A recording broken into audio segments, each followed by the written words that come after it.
we're going to be talking today about the derivative as a function. We've already talked about the derivative at a particular point by letting a be that certain value. And now we want to get the derivative at any point, not just at a particular point like a equal 5. So we want to redefine the function of the derivative. So we want to define it as a function. In other words, if you put in a value, it will tell you what the derivative is at that point. And remember, the derivative is really slope of the tangent line. So that's what we're talking about, is finding the slope of the tangent line at any point along a particular function.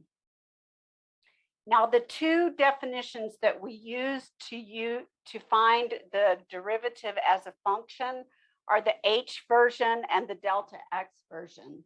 The f of x minus f of a over x minus a, that one we kind of reserve for finding the derivative at a particular point, all right? So the two that are best for finding the derivative as a function, not at one point, but at all possible points, are these two right here. And they're essentially the same. The only difference between them is an h and a delta x, where those are interchangeable concepts, because h is that small amount that you move over in the x direction, all right? So when we're talking about this particular function, if I were to draw a picture and I had a graph and this were x, this would be x plus h, or x plus delta x, where that distance between them is h, some small amount.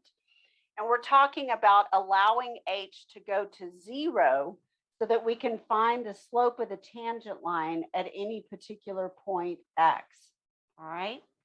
So in other words, instead of finding f prime at a, we're going to be finding f prime of x, where the variable will stay in it. The variable x will stay in it. So we use these two versions, but without a, with x instead. All right, so we're going to start with x squared, and then we'll also learn the easier way of doing the derivatives today. And after today, you'll be like, oh my gosh, we did all that work with the difference quotient and I could have just done this very simple thing. Yes, but on the exam, I will ask you for all three definitions of the derivative. And then I will ask you for the hand waving definition, slope of the tangent line, and I will ask you to apply it. So I could ask you a problem exactly like example 1, find the derivative using the definition, and you have to use the definition. So first we'll find f of x plus h. Remember, you take the function, you take out the variable, replace it with open parentheses, and then replace what was in the parentheses with x plus h. When you multiply that out, you get 3 terms, which looks like that. Then we can put it into the difference quotient with the limit as h goes to 0. And we have f of x plus h as x squared plus 2hx plus h squared. Then we subtract f of x, which is given to us as x squared. And then it's all divided by h. This is basically slope of the secant line, y1 minus y2 over x1 minus x2, where the difference in the x values is that h. The x squareds cancel. We get the limit as h goes to 0 of 2hx plus h squared. Then we can divide each one by h. Make sure you individually reduce those fractions because they're both divided by h. And that gives us the limit of 2x plus h.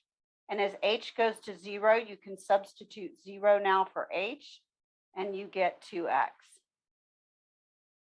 Notice that this is a function, not a number. So what we found is that f prime of x is equal to 2x. So on the graph of x squared, if I want to know the slope of the tangent line at any point, I can find the slope of the tangent line at any point by plugging in that point into 2x. So let's say I want to know what the slope of the tangent line is at 5. I plug 5 in and I get 10. So the slope of the tangent line at 5 is 10. All right. So that gives me the slope of the tangent line at any point. All right. Let's repeat the process on this next example, which is the square root of quantity 2x. Remember your function notation. F of x plus h. You take out the variable x and you replace it with empty parentheses. Then you substitute x plus h into it. This will give us the square root of 2x plus 2h all under the radical. And then when we find the limit as h goes to 0, this gives me the square root of 2x plus 2h minus the square root of 2x all divided by h.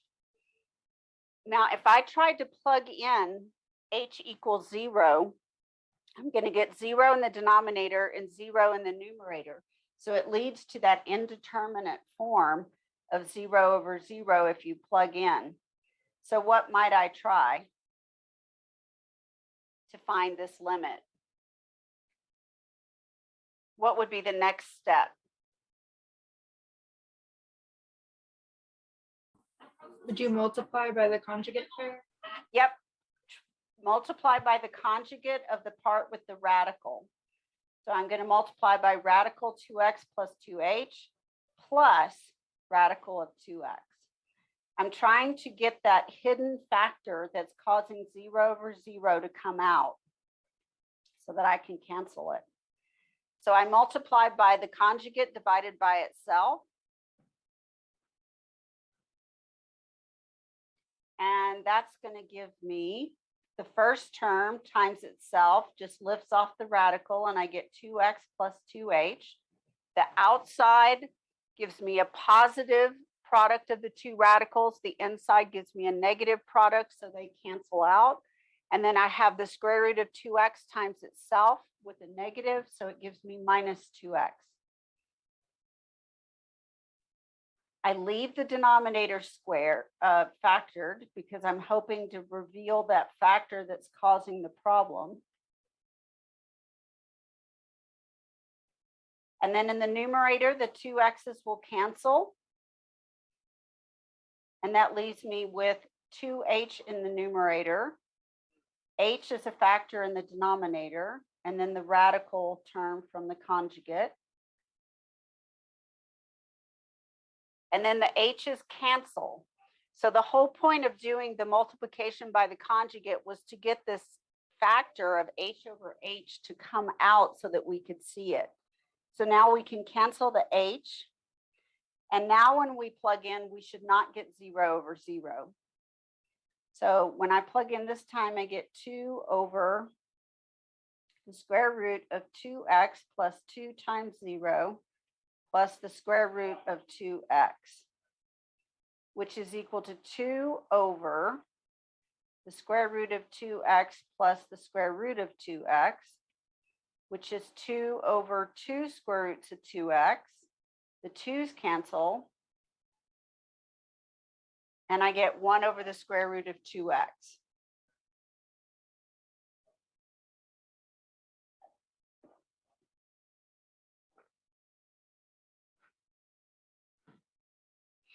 So this gives me an expression for the function of the derivative, 1 over the square root of 2x. So let's say I wanted to know what's the derivative at 4. Then I just plug in 4 in for x, and that gives me 1/4. All right. And then I can use that to find the slope of the tangent line at that particular point. To find the slope of the tangent line at that point, I have to find f of 4, which is, what is f? Square root of 2x. Square root of 2 times 4, which is equal to 2 square roots of 2. So that gives me the ordered pair 4, 2 square roots of 2. So the tangent line at 4. Did you have a question? Should be. Can you hear me? No, what'd you ask, Sean? So I just need to know where did you get 1/2 square of square Where did I root get the of 1/2 square root? yeah of x? From up here. Right here, I had two of them added together. So that gave me 2 square roots of 2x. And then these twos canceled. And I got 1 over the square root of 2x. Yeah, I got that one. So what about that one? 1/2 square root of x. This one here. No, the first one. Yeah, that one. That one. Yes. Okay. I just picked it at random. Yeah, I just picked it at total random. I have to turn my volume up. You're a little quiet. Yeah, I just picked the value of 4 at random. If we wanted to know what it was at 4, we'd plug in 4. If we want to know what it is at 8, we would plug in 8.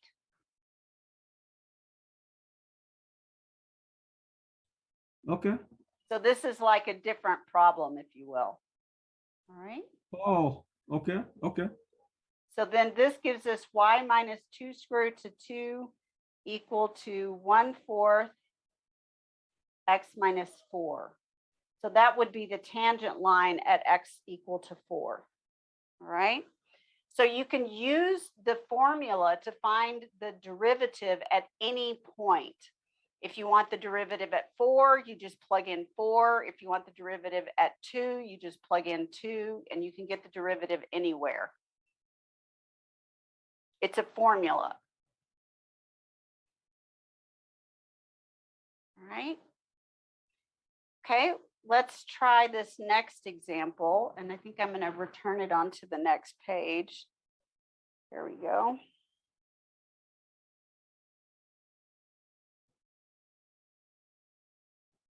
All right. So on this page, we've got the problem x plus 1/x. Now, x plus 1/x can actually be written in a rational function form.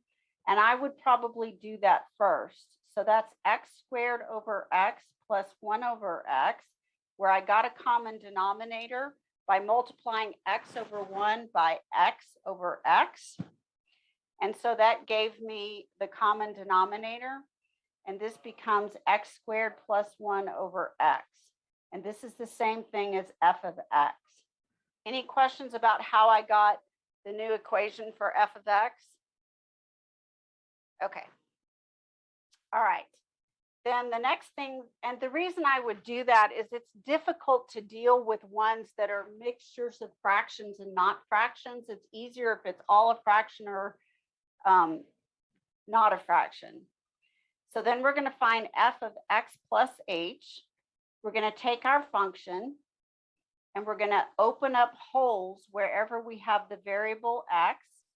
So it looks just like our function up here, something squared plus 1 over the something. And we're going to put x plus h into the holes.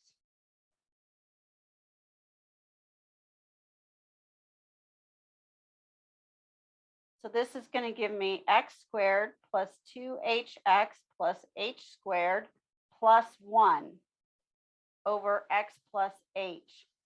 Nothing can cancel because the x plus h is joined together with addition.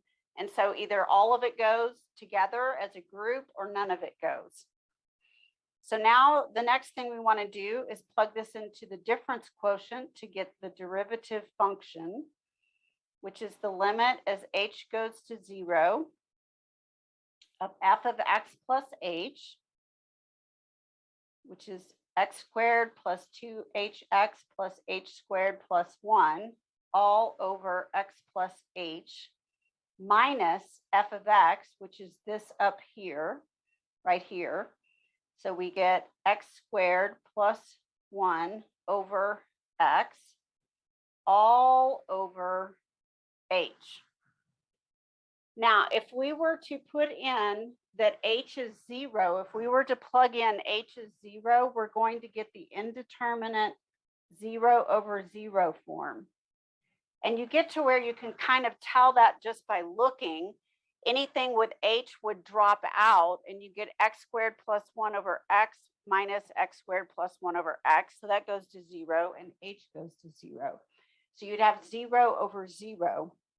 So since we don't want that, we have to think of what else we can do.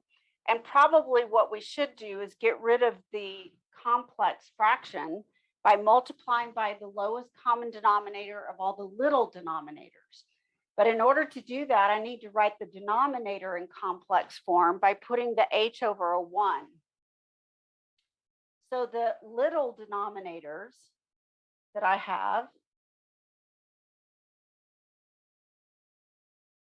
are the group x plus h, x by itself, and 1 by itself. So that's what I need for my lowest common denominator is an x plus h group, an x by itself, and then just 1. So I'm going to multiply numerator and denominator by that. So I'm going to put the whole thing in parentheses, and I'm going to multiply by x plus h as a group times x. And if the x at the back bothers you, you can put it at the front. It doesn't matter. It's the same thing. If you want to write it at the front. All right. So we're going to distribute everything in the numerator, but we're going to leave the denominator in factored form because we're hoping to reveal that factor that's causing the 0 over 0. So we're going to multiply out the numerator. So I have the limit, h is going to 0. The x plus h cancels the x plus h in the denominator. So I get x times x squared plus 2hx plus h squared plus 1 minus, and then the x's cancel on the second term, and I get x squared plus 1 times x plus h, all divided by, and I'm going to leave the denominator in factored form. Now, the next thing I need to do is multiply out those terms and see what I can come up with. So if I multiply out the factors, I end up with, let's see, x cubed plus 2hx squared plus h squared x plus x minus, if I multiply these out, I would get x cubed plus hx squared plus x plus h. And then the negative distributes over the whole thing and makes every term negative.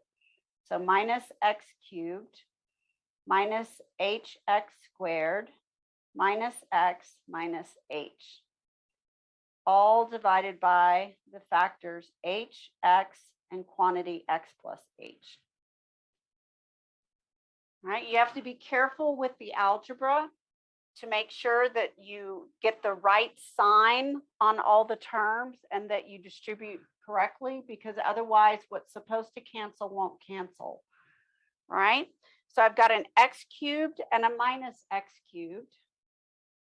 So they're going to cancel. I've got a plus 2hx squared and a minus hx squared.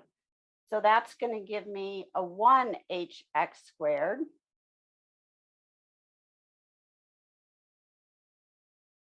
So I've taken care of that term and that term. Oh, nope, I have not, because I lost the h. No, that's h squared x. All right. I don't have any of the other h squared x terms. So I have a plus h squared x, and that takes care of that term. I have a plus x and a minus x, so they cancel.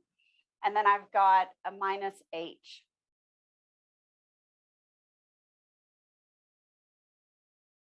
All over hx, x plus h.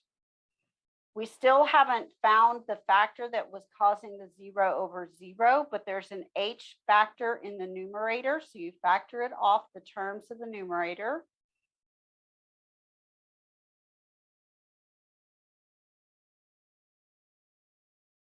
Right? So what I've done is I've taken the h from the numerator and factored one of them out of each term, which leaves behind x squared plus hx minus 1. And that reveals the hidden factor that was causing that indeterminate 0/0 result. Now I can cancel the h over h. And now I should try to plug in the values again and see if I get a number.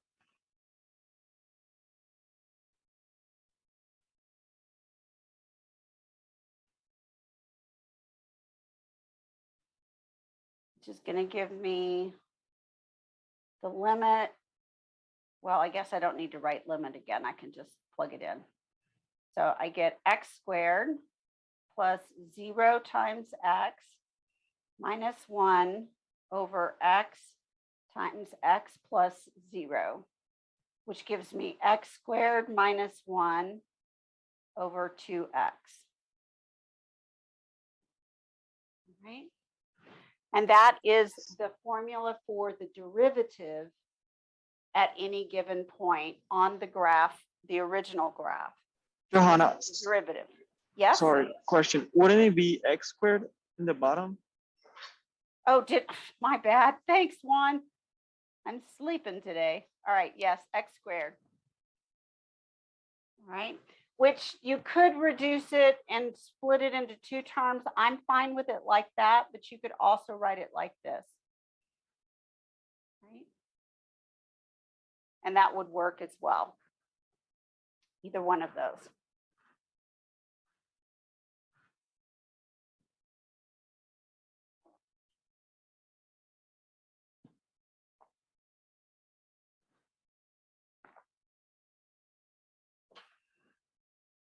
Okay.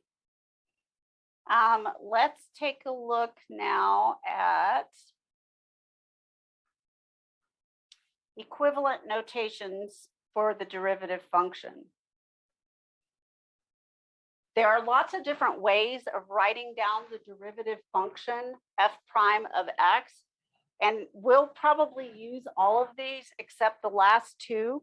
The last two get used in differential equations. They also get used in calculus 3. So you'll see these get used in calculus 3 when you're doing the directional derivative. All right. But the rest of these, we'll use all of these in this class to represent the derivative function, and they all mean essentially the same thing.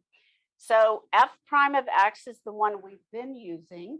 That's this one right here. We've been using f prime of x, which is this one. All right. But if you drop the x part, you can just write it as f prime. Now, remember that this is the derivative function.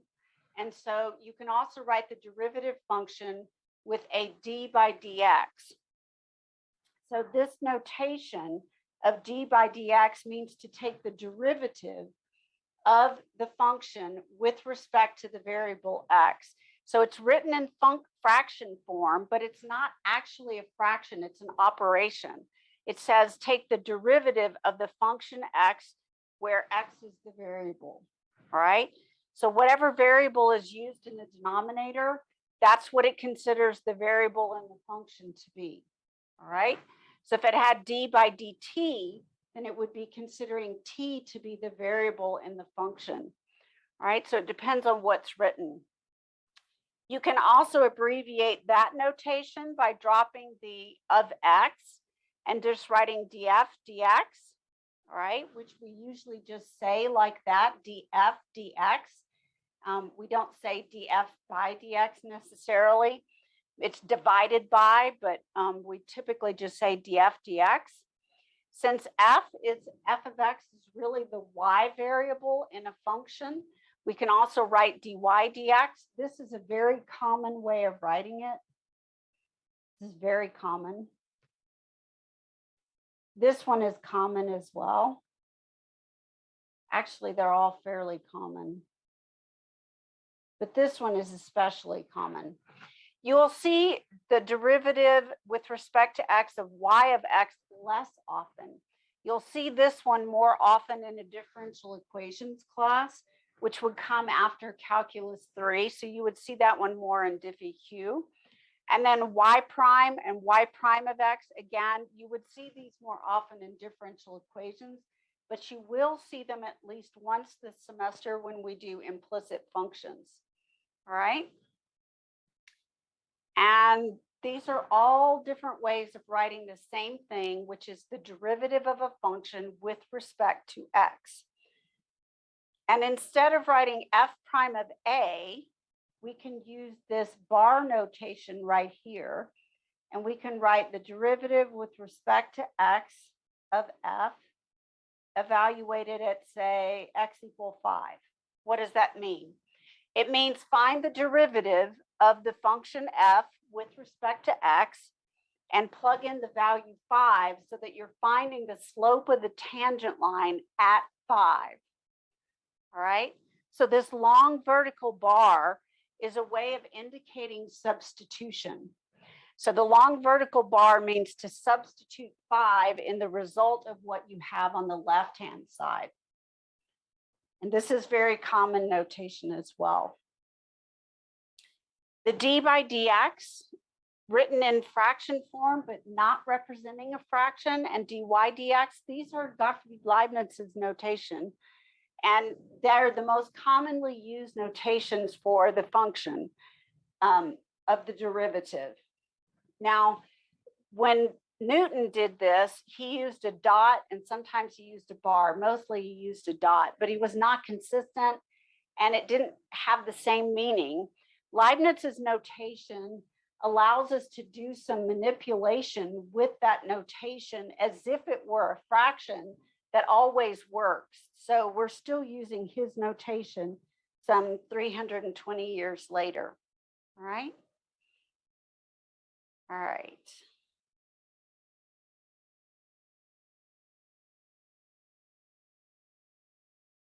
So when we're thinking about the slope of the secant line becoming the slope of the tangent line, the secant line is delta y over delta x, whereas the instantaneous, which is right here at one single point, that's dy over dx, which is that incremental change, that tiniest amounts of the change in y over the change in x.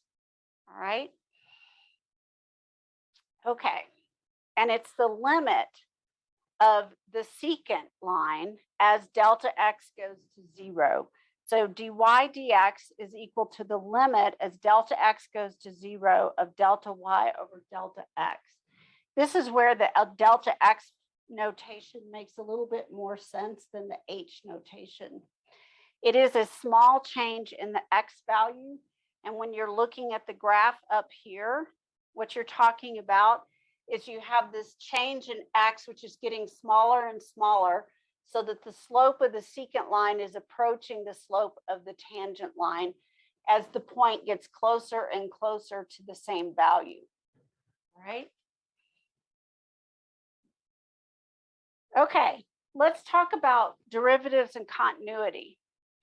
We want to know when the derivative is continuous and when it's not, and when the function is continuous, does that guarantee that we have a derivative?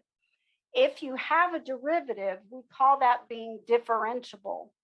So if the derivative exists at a point, then we say the function is differentiable there. Now, it turns out that if the function is differentiable, if the derivative exists, then it has to be continuous there. And remember that continuity means three things. The function exists, the two-sided limit exists, and the function is equal to the two-sided limit. All right? Function exists, the two-sided limit exists, function equals the derivative. All right? Okay. Now, the reverse is not necessarily true. Just because a function is continuous does not mean it's differentiable. So if it's differentiable, then it's continuous, but the reverse does not work. All right? If differentiable, then continuous.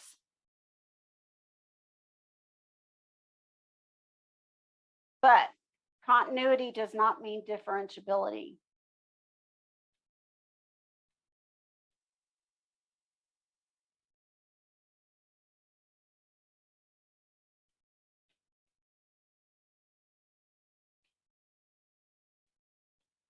And I'll give you a counter example to that, which is the absolute value function. It comes down, it is continuous. You can draw the absolute value function in one motion like this. All right, you have the absolute value function in one continuous motion, but it does not have a derivative at the origin because it has a corner. And there's not a unique tangent line there. I mean, if you were to try to balance the tangent line on the corner, where are you going to put it? It could go anywhere. So there's no unique tangent line at the corner. And we saw that in the graph of it earlier, where it had a hole at that corner. And it graphed in two linear line segments, horizontal line segments, one at 1, one at -1. So just because the graph is continuous, that does not mean it's differentiable. But if it is differentiable, then it has to be continuous. So it works in one direction only. All right. Okay. All right. Here's a proof of the theorem that differentiability implies continuity. So if we assume that it is differentiable at A, then we're assuming that f prime at A is the limit as x approaches A of f of x minus f of A over x minus A. We're assuming that that exists and is true. If that's true, we need to show that f of A exists, the limit, the two-sided limit exists, and that they're equal to each other. We have to show those three things to prove it's continuous. By the definition of f prime of A and difference in quotient laws of limits, we know that we can split the limit up in the difference quotient and pull the limit inside the fraction and write the limit as x goes to A of f of x minus the limit as x goes to A of f of A over the limit as x goes to A of x minus A. Now, in order for this to work, we need to show that the limit of f of x is equal to f of A. And to accomplish that, we apply a trick that's called adding zero. There are two things that you're always allowed to do anytime, anywhere, as much or as little as you'd like. They are adding zero and multiplying by 1. So we want to kind of take a look at this limit of f of x as x approaches A. And what we're going to do is what's called adding zero, where this section right here represents add zero. All right? Because we're subtracting f of A and adding f of A, we're really adding nothing. All right? We're adding zero. Then I can group them with f of x minus f of A together. And then I can multiply by a form of 1, which is x minus A divided by itself. And so I'm building the difference quotient right here, where I started with the limit of f of x. So each of these things on the right side is still equivalent to the limit of f of x. But this lets me split the limit up using limit laws. I can take the limit of this first part times the limit of x minus A plus the limit of x approaches A of f of A using the product and sum laws of limits. I know the first one exists because I assumed it was differentiable, and that means f prime of A exists, so it's differentiable. The second part is going to go to 0 because as x approaches A, I can substitute A for x, and A minus A gives me 0. So I get f of A, and that proves that the limit, the two-sided limit, is equal to f of A. All right. So basically that proves that it's continuous at that point. So where are they not going to be continuous? Corners and cusps. So when you think about a cusp, you think about something that's shaped like this. These are what we call cusps, like the corners of your teeth. Your teeth are called cuspids or bicuspids because they've got points on them. And those pointy parts where it comes around and makes like little loop things, it's not differentiable at those cusps. And those cusps are the pointy parts right there. All right. So basically, derivatives exist except at corners, cusps, and vertical tangent lines. That's where it won't exist. All right. And these are the graphs of the absolute value of x and x to the 2/3. And if you're not sure why it doesn't exist at the cusp, here is the derivative approaching 0 from the left and the derivative approaching 0 from the right. And you'll see from one direction it goes to negative infinity, and one direction it goes to positive infinity. Those aren't even numbers, so it can't exist, but they also don't agree. So we get nothing. It does not exist there. All right. Vertical tangent lines are the other place where we do not have a derivative existing. So corners, cusps, and vertical tangent lines. So on the graph of x cubed, we have one point at the origin where the graph goes vertical, right there. And where the graph goes vertical, then we do not have a tangent line. Okay. All right. Let's take another look at some interesting functions that are continuous, but one that is not differentiable at the origin. This is kind of a strange function. This is defined for all values of the real numbers. It's continuous over all values of the real numbers, but it does not have a derivative at the origin because the limit from the left and the limit from the right do not equal the same value. All right. Remember, the limit from the left and the limit from the right are both going to be determined by this function because that's what it is except at 0. So you're going to be using that function for the limit from the left and the limit from the right, and it oscillates so rapidly that it doesn't exist. So it is continuous at the origin, but it doesn't have a derivative there because the limit from the left and the limit from the right never settle down to one number. It just keeps oscillating rapidly with decreasing magnitude. All right. The limit from the left and the limit from the right do not exist. All right. Now, that's not always true for piecewise defined functions. Sometimes the limit from the left and the limit from the right do exist, and we want to know what value might cause them to be the same value. So let's see, do I have enough time to do this one? I think I do. All right. Find values for, well, actually, I take that back, for M and B. I think I'm going to skip this one because it would take too long. But in order to prove that this exists, we would have to find the values for M and B that make this continuous and differentiable at 3. So first off, remember your first rule is you have to prove that f of 3 exists. And it does. F of 3, we would use rule 2. And this would give me f of 3 is equal to 3 squared, which equals 9. And then for rule 2, I have to find the limit as x approaches 3 from the left, which is going to be the first rule, x less than 3, mx plus b, equal to some value. And then I've got to find the limit as x approaches 3 from the right, which is going to be the x squared. And this is going to approach the value of 9. All right. So I've got to find values for M and B that would make the limit from the left be 9.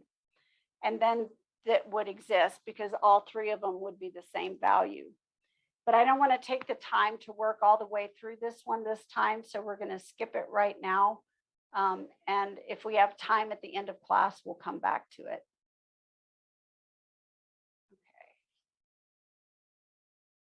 It's more important to talk about higher order derivatives.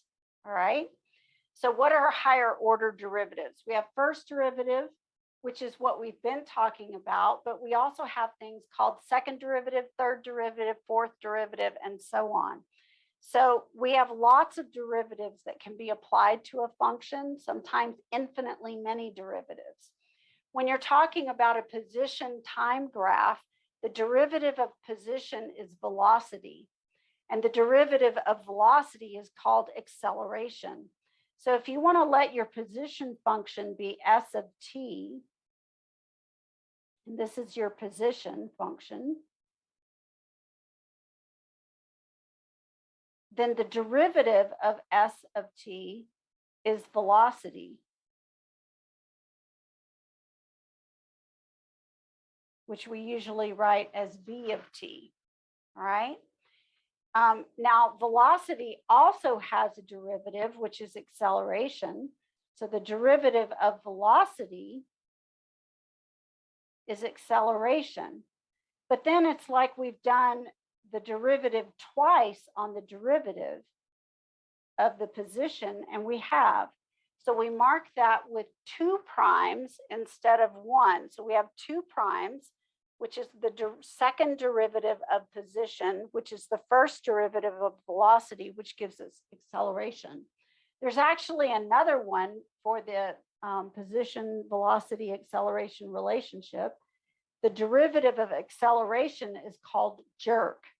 So when you take the derivative acceleration, this is a of t, you get the derivative of a of t is equal to the jerk.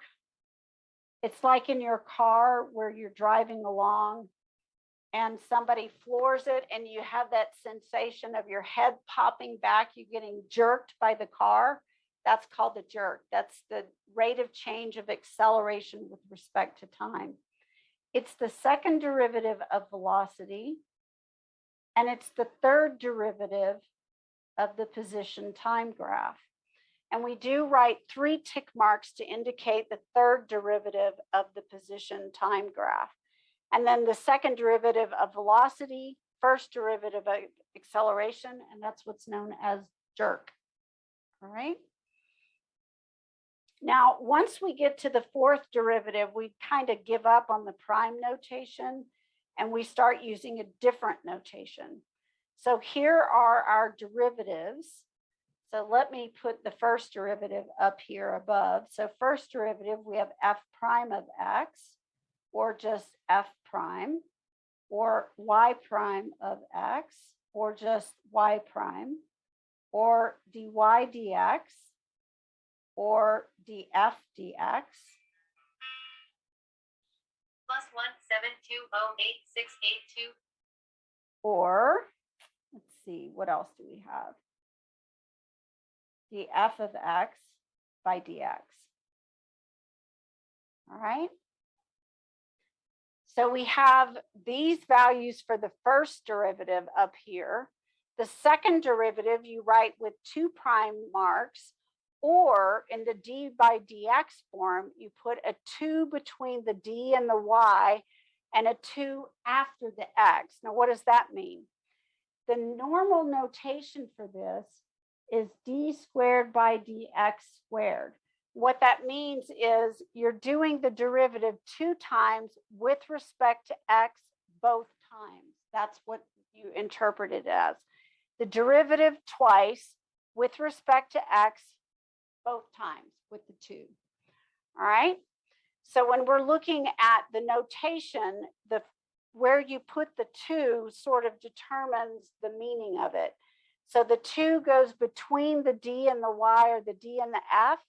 And in the denominator, it goes after the x to indicate you're taking the derivative with respect to x both times. When you get into calculus 3, you will have multiple variables. And so you might take the derivative with respect to x and then take the derivative with respect to y.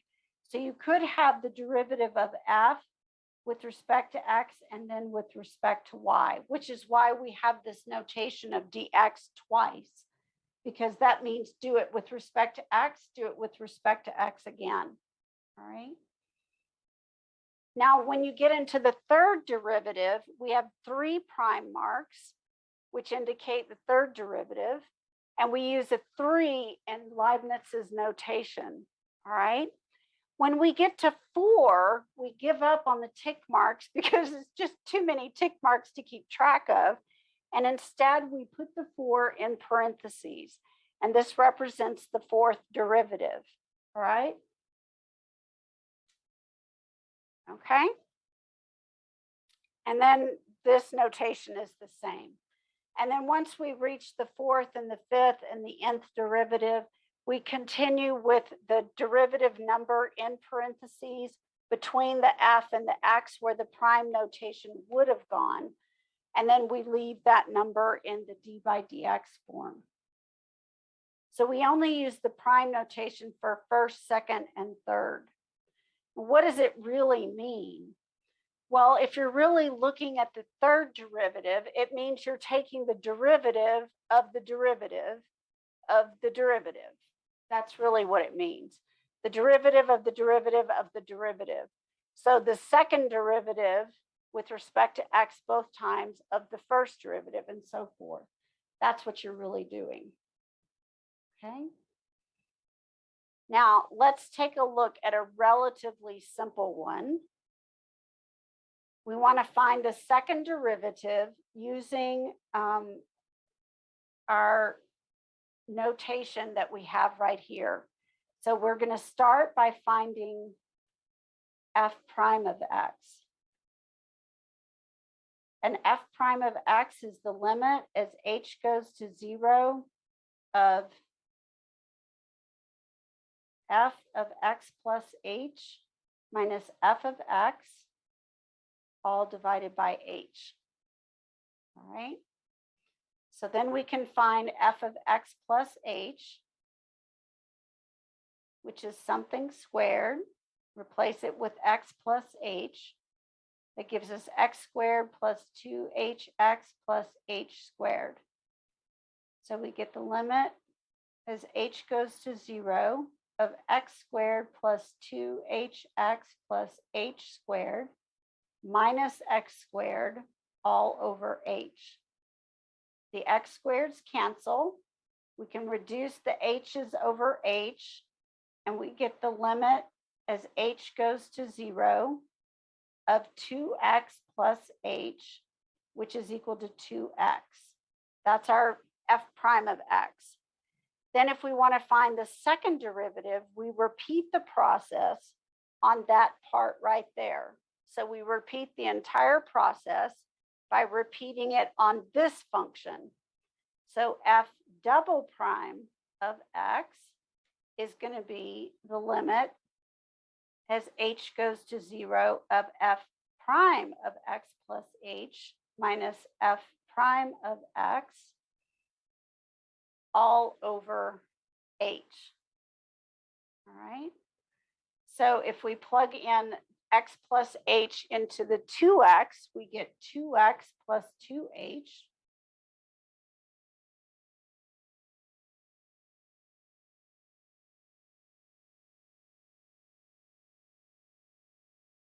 All over h.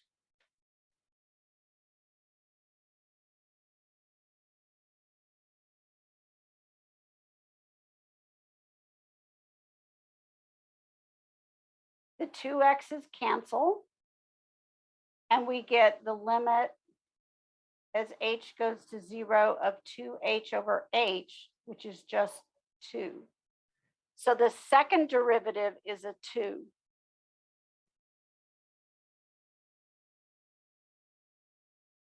In other words, it's a constant. All right. Let me show you what this looks like on the graph over here. So we're going to put up x squared first. All right, so there's my graph of x squared. Now I'm going to put up the graph of the derivative.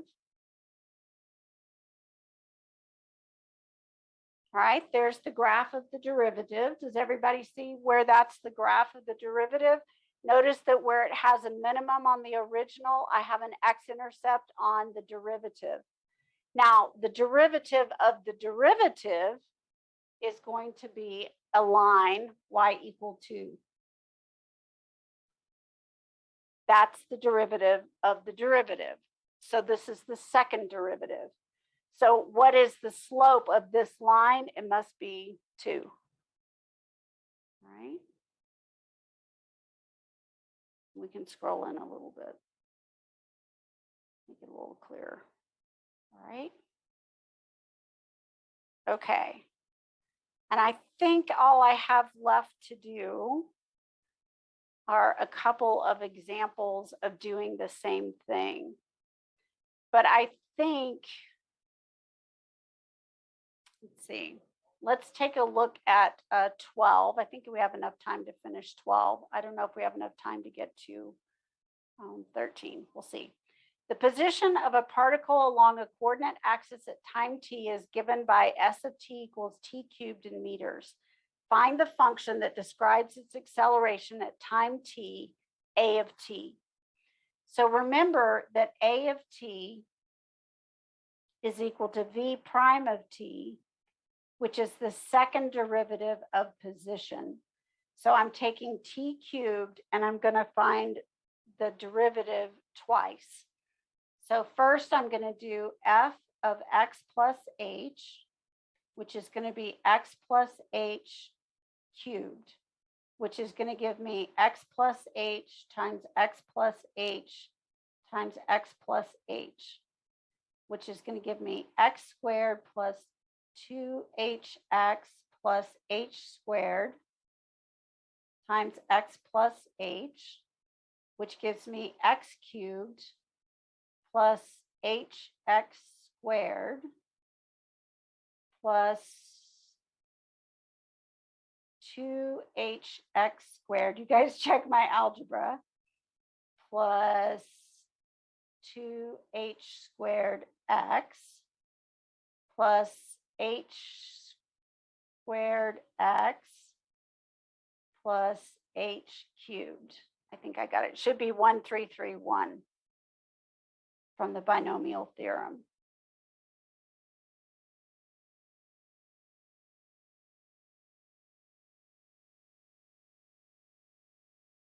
All right. And now I'm going to plug that into my difference quotient.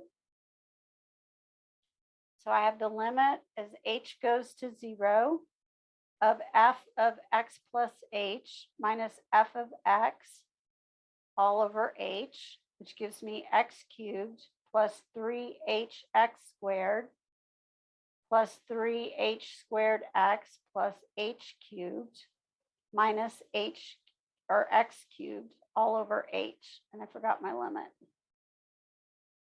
All right. The x cubes cancel, and I can factor out the h from each term.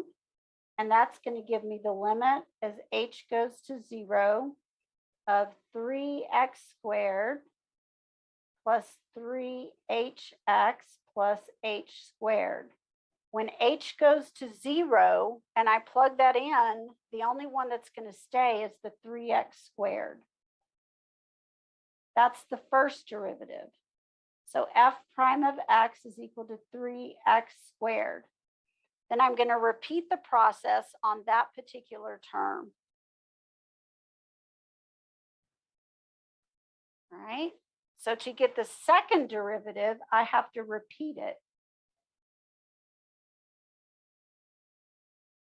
The limit as h goes to 0 of f prime of x plus h minus f prime of x over h. So f prime of x plus h is 3 times x plus h squared, which is 3 times x squared plus 2hx plus h squared. So I have the limit of 3x squared plus 6hx plus 3h squared minus 3x squared all over h. The 3x squareds cancel. I can take an h out of each term in the numerator, and I get the limit as h goes to 0 of 6x plus 3h, which becomes 6x. So my acceleration is equal to 6t, if you want to write it in terms of t, or you could write it as 6x in terms of x.